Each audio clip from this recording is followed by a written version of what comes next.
आज मैं एक पंडित और पंडिताइन की कहानी आपको बताऊंगी जो आपको ना हंसने पर मजबूर कर देगा। मजाक कहीं है। तो एक पंडित और पंडिताइन एक नगर में रहते थे। एक दिन उन्हें पुआ खाने का मन हुआ तो पुआ का घोल उन्होंने बनाया पंडिताइन ने। तो वो 5 पुआ तैयार हुआ।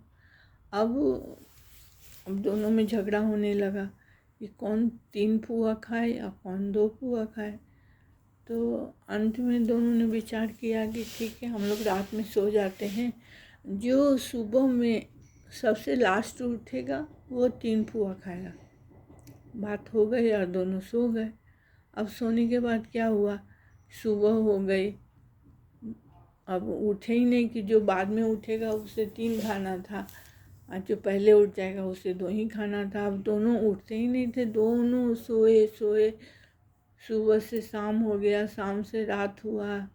फिर अगले दिन पड़ोसी ने सोचा, भाई क्या बात है, आज न पंडित निकली है न पंडिताइन, कोई आवाज़ भी नहीं आ रहा है।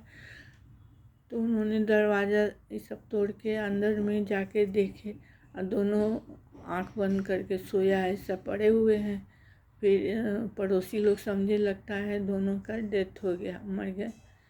फिर उन्होंने सब उनको शमशान ले जाने के लिए तैयारी कर दी, क्योंकि उनका वहाँ पर कोई परिवार का लोग रहता ही नहीं था।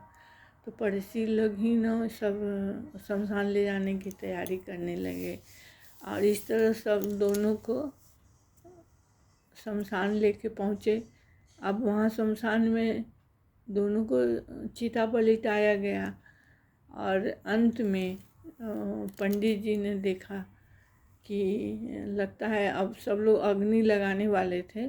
तो पंडित जी ने बोला, जल्दी से उठ गए और बोले कि जाओ तुम ही 3 पुआ खाना। अपनी पत्नी को बोले, और मैं 2 ही खाऊंगा, नहीं तो तुम्हारे चलते मेरी आज जान चली जाएगी।